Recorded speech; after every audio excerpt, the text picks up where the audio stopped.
ಎಲ್ರಿಗೂ ನಮಸ್ಕಾರ. ತಟ್ಟೆ ಇಡ್ಲಿ ಅಂದರೆ ಯಾರಿಗಿಷ್ಟ ಇಲ್ಲ ಹೇಳಿ? ಎಲ್ರಿಗೂ ಇಷ್ಟ ಆಗುತ್ತೆ. ಕೆಲವು ಫೇಮಸ್ ಹೋಟ್ಲನ್ನ, ಕ್ಯಾಂಟೀನ ಹುಡುಕೊಂಡೋಗಿ ಈ ತಟ್ಟೆ ಇಡ್ಲಿನ ತಿಂತಾರೆ.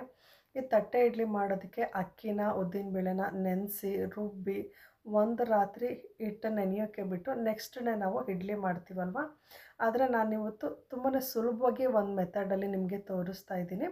ಇಡ್ಲಿ ಮಾಡ್ತೀವಲ್ವ, ಆ ರವೆಯಿಂದ ಇನ್ಸ್ಟಂಟಾಗಿ ಜಸ್ಟ್ ಒಂದು ಅರ್ಧ ಗಂಟೆ ಈ ರವೆನ ನೆನೆಸಿದ್ರೆ ಸಾಕು, ತುಂಬ ಸಾಫ್ಟಾಗಿರೋಂತಹ ಇಡ್ಲಿನ ನೀವು ಮನೆಯಲ್ಲೇ ಸುಲಭವಾದ ವಿಧಾನದಲ್ಲಿ ನಿಮಗೆ ಬೇಕನ್ಸಿದಾಗ ಆವಾಗ ಇಡ್ಲಿನ ಮಾಡಿಕೊಂಡು ತಿನ್ಬೋದು. ಬನ್ನಿ ಹಾಗಾದರೆ ಈ ತಟ್ಟೆ ಇಡ್ಲಿನ ಇಡ್ಲಿ ರವೆನಲ್ಲಿ ಯಾವ ರೀತಿ ಮಾಡೋದಂತ ತೋರಿಸ್ತಾ ಇದ್ದೀನಿ.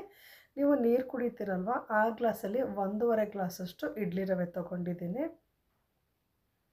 ಇದರಲ್ಲಿ ಒಂದು 2ರಿಂದ 3 ಜನಕ್ಕೆ ಆಗೋವಷ್ಟು ತಟ್ಟೆ ಇಡ್ಲಿ ರೆಡಿ ಆಗುತ್ತೆ. 1.5 ಗ್ಲಾಸ್ ಇಡ್ಲಿ ರವೆ ತೊಗೊಂಡು ಒಂದು ಬೌಲ್ಗೆ ಹಾಕ್ಕೊಂಡಿದ್ದೀನಿ. ಬಟ್ಲಲ್ಲಿ 2 ಬಟ್ಲಷ್ಟು ಅನ್ನ ಹಾಕ್ಕೊಳ್ತಿದ್ದೀನಿ. ಅನ್ನ ಇಲ್ಲ ಅಂದರೆ ತೊಂದರೆ ಇಲ್ಲ. ನೀವು ಅವಲಕ್ಕಿನ 1 ಬಟ್ಲು ನೆನೆಸಿಟ್ಕೊಳ್ಳಿ ಒಂದು ಅರ್ಧ ಗಂಟೆ, ಅದು 2 ಬಟ್ಲಷ್ಟು ಆಗುತ್ತೆ. ಅದನ್ನು ಮಿಕ್ಸಿ ಜಾರ್ಗೆ ಹಾಕ್ಕೊಂಡು ಸ್ವಲ್ಪ ಉಪ್ಪು ಹಾಕ್ಕೊಂಡು ಸ್ವಲ್ಪ ನೀರು ಹಾಕ್ಕೊಂಡು ರುಬ್ಬಬೇಕು. ನಾನಿಲ್ಲಿ ಮನೆಯಲ್ಲಿ ಅನ್ನ ಇರೋದ್ರಿಂದ ಅನ್ನನ ತೊಗೊಂಡು ಸ್ವಲ್ಪ ಉಪ್ಪು ಹಾಕಿ ನೀರು ಹಾಕಿ ನುಣ್ಣಗೆ ರುಬ್ಕೊಂಡಿದ್ದೀನಿ. ನೋಡಿ, ಈ ರೀತಿ ತುಂಬ ನೈಸಾಗಿ ರುಬ್ಕೊಳ್ಬೇಕು. ರುಬ್ಬಿದ್ದಾದಮೇಲೆ ಅದನ್ನು ಇಡ್ಲಿ ರವೆಗೆ ಸೇರಿಸ್ಕೊಳ್ಬೇಕಾಗತ್ತೆ. ನೋಡಿ, ಪೂರ್ತಿಯಾಗಿ ರುಬ್ಬಿರೋಂತಹ ಅನ್ನನ ರವೆ ಇರೋಂತಹ ಬಟ್ಲಿಗೆ ಹಾಕ್ಕೊಳ್ತಿದ್ದೀನಿ. ನೀರನ್ನು ನೀವು ನೋಡಿಕೊಂಡು ಕಲಿಸ್ಕೊಳ್ಳಿ. ಕಲಿಸ್ತಾ ನಿಮಗೆ ಗೊತ್ತಾಗುತ್ತೆ. ಮಾಮೂಲಿ ಇಡ್ಲಿ ಬ್ಯಾಟರ್ ಇರುತ್ತಲ್ವ, ಆ ಬ್ಯಾಟರ್ ಬರೋವರೆಗೂ ಸ್ವಲ್ಪ ನೀರು ಹಾಕ್ಕೊಳ್ಬೋದು. ನಿಮಗೆ ಇನ್ನೂ ಸ್ವಲ್ಪ ಸಾಫ್ಟಾಗಿ ಬೇಕಂದರೆ ಗಟ್ಟಿ ಮೊಸರು ಇಲ್ಲಾಂದರೆ ಗಟ್ಟಿ ಮಜ್ಜಿಗೆನ ಹಾಕ್ಕೊಳ್ಳಿ. ನಾನು ಇಲ್ಲಿ ಮಜ್ಜಿಗೆನ ಬಳಸ್ತಾ ಇದ್ದೀನಿ.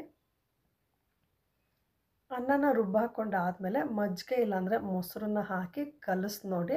ಇನ್ನೂ ಕಲಿಸಿದ್ರೂ ಇನ್ನೂ ನೀರಿನ ಅವಶ್ಯಕತೆ ಇದೆ ಅಂದರೆ ಮಾತ್ರ ಹಾಕ್ಕೊಳ್ಳಿ. ಮೊಸರು ಮಜ್ಜಿಗೆನ ನೀವು ಜಾಸ್ತಿ ಹಾಕ್ಕೊಂಡ್ರೆ ನೀರಿನ ಅವಶ್ಯಕತೆ ಅಷ್ಟೊಂದು ಇರೋದಿಲ್ಲ. ನೋಡಿ, ಒಂದು ಅರ್ಧ ಬಟ್ಲಷ್ಟು ಗಟ್ಟಿ ಮಜ್ಜಿಗೆನ ಹಾಕ್ಕೊಂಡಿದ್ದೀನಿ. ಮತ್ತೊಂದು ಸ್ವಲ್ಪ ತೆಳುವಾಗಿರಬೇಕು ಅಂತ ಅನ್ನಿಸ್ತು, ಮತ್ತೊಂದು ಸ್ವಲ್ಪ ನೀರು ಹಾಕಿ ಕಲಿಸ್ಕೊಳ್ತಿದ್ದೀನಿ.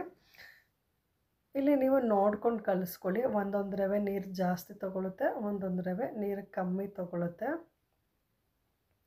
ಸೇಮ್ ನೀವು ಇಡ್ಲಿ ಬ್ಯಾಟರ್ ಹೇಗಿರುತ್ತಲ್ವ ಅಷ್ಟು ಕನ್ಸಿಸ್ಟೆನ್ಸಿ ಬರೋವರೆಗೂ ಕಲಿಸ್ಕೊಳ್ಳಿ. ಇದನ್ನು ಒಂದು ಅರ್ಧ ಗಂಟೆ ನೆನೆಸಿಡ್ತಿದ್ದೀನಿ, ಹಾಗಾಗಿ ನಾನು ಹೀಗೆ ಮುಚ್ಚಿಡ್ತಿದ್ದೀನಿ. ನೋಡಿ, ಈಗ ಹಿಟ್ಟೆಲ್ಲ ಚೆನ್ನಾಗಿ ನೆಂದಿದೆ. ನೆಂದ ಮೇಲೆ ಸ್ವಲ್ಪ ತೆಳುವಾಗುತ್ತೆ.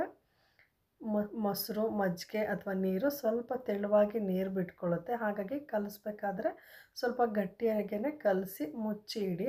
ಒಂದು ಅರ್ಧ ಗಂಟೆ ಆದಮೇಲೆ ಹಿಟ್ಟು ಈ ರೀತಿ ನೆಂದಿದೆ. ಇಷ್ಟು ಕನ್ಸಿಸ್ಟೆನ್ಸಿ ಹಾಕಿದರೆ ತಟ್ಟೆ ಇಡ್ಲಿ ಹಾಕ್ಕೊಳ್ಳೋದಕ್ಕೆ ಚೆನ್ನಾಗಿರುತ್ತೆ. ಇನ್ನೂ ನೀವು ನೆನೆಸಿದ್ರೂ ಹಿಟ್ಟು ಗಟ್ಟಿಯಾಗಿದೆ ಅಂದರೆ ಮತ್ತೊಂದು ಅರ್ಧ ಬಟ್ಲಷ್ಟು ನೀರು ಹಾಕಿ ಕಲಿಸ್ಕೊಂಡು ಈ ಕನ್ಸಿಸ್ಟೆನ್ಸಿ ಬರೋವರೆಗೂ ನೀವು ತೆಳುವಾಗಿ ಮಾಡ್ಕೊಳ್ಳಿ. ಒಂದು ತಟ್ಟೆಗೆ ಎಣ್ಣೆ ಸವರ್ಬಿಟ್ಟು 2 ಸ್ಪೂನಷ್ಟು ಹಿಟ್ಟು ಹಾಕಿ, ನೀವು ತಟ್ಟೆ ಇಡ್ಲಿ ಮಾಡ್ತೀವಲ್ವ ಆ ಸ್ಟ್ಯಾಂಡ್ ಇದ್ದರೆ ಆ ಸ್ಟ್ಯಾಂಡಲ್ಲಿ ಹಾಕಿ ಇಡ್ಲಿ ಕುಕ್ಕರಲ್ಲಿ ಒಂದು 15 ನಿಮಿಷ ಬೇಯಿಸ್ಕೊಳ್ಬೋದು. ಸ್ವಲ್ಪ ಪ್ರಮಾಣದಲ್ಲಿ ಮಾಡ್ತಾಯಿದ್ರೆ ಅಥವಾ ತಟ್ಟೆ ಇಡ್ಲಿ ಸ್ಟ್ಯಾಂಡ್ ಇಲ್ಲ ಅಂದರೆ ಈ ರೀತಿ ಪ್ಯಾನ್ಗೆ ಸ್ವಲ್ಪ ನೀರು ಹಾಕಿ ಕೆಳಗಡೆ ಸ್ಟ್ಯಾಂಡ್ ಹಾಕಿ ಈ ಥರ ತಟ್ಟೆಲಿ ನೀವು ಬೇಯಿಸ್ಕೊಂಡು ಒಂದು 15 ನಿಮಿಷ ಲಿಡ್ ಕ್ಲೋಸ್ ಮಾಡಿ ಬೇಯಿಸ್ಕೊಂಡ್ರೆ ಸಮಯ ಗೊತ್ತಾಗಿಲ್ಲ ಅಂದರೆ ಒಂದು 10ರಿಂದ 15 ನಿಮಿಷ ಆದರೆ ಸಾಕು. ನೋಡಿ, ಈ ರೀತಿ ಒಂದು 15 ನಿಮಿಷ ನಾನು ಬೇಯಿಸ್ಕೊಂಡಿದ್ದೀನಿ.